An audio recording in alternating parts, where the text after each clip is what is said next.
तर यानंतर महत्त्वाची बातमी समोर येते आहे। माथेफिरू मुफ्तींच्या अटकेविरोधात मुसलमान रस्त्यावर आलेले आहेत। घाटकोपर इथं पोलिसांनी लाठीमार केलाय। जमावाला पांगवण्यासाठी पोलीस कारवाई करण्यात आलेली आहे। कुर्ला परिसरामध्ये देखील मुसलमान रस्त्यावर आलेले आहेत। हिंदू विरोधी वक्तव्य करणारा मुफ्ती अटकेत आलाय। मुफ्तीच्या समर्थनार्थ मुसलमान रस्त्यावर उतरलेत। माथेफिरू मुफ्तीच्या अटकेविरोधात मुसलमान रस्त्यावर उतरलेले आहेत।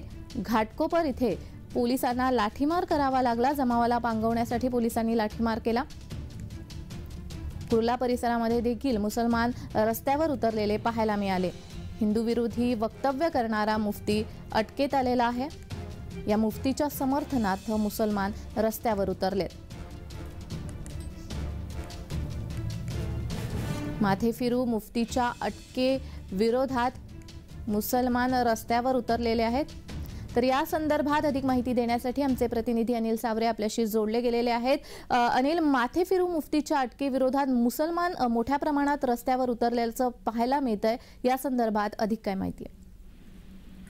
नक्कीच ज्याने पॅच झालं तर माथेफिरू मुफ्तीच्या अटकेविरोधात मुस्लिम समाज आहे रस्त्यावर उतरताना आपल्याला पाहायला मिळतोय। घाटकोपर येथील पोलिसांनी जो आहे लाठीचार्ज सुद्धा केलेला आपल्याला पाहायला मिळतोय।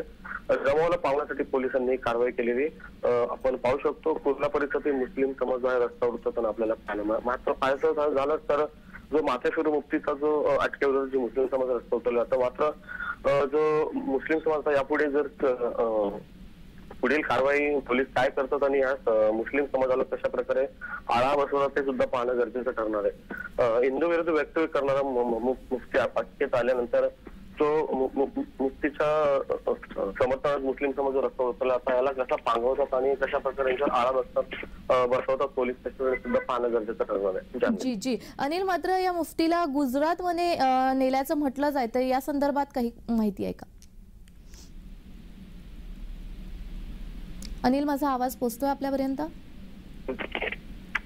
जान्हवी, नक्कीच आपण पॅच झालं तर या मुफ्ती ज्याला जर गुजरातमध्ये नेण्याचा प्रयत्न केल्यानंतर आणि गुजरातमध्ये घेऊन गेल्यानंतर आपण पाहू शकतो जो मुस्लिम समाज आपल्याला आक्रमक झालेला पाहायला मिळतोय। जान्हवी जी जी धन्यवाद अनिल, तुम्ही दिलेल्या या माहितीसाठी।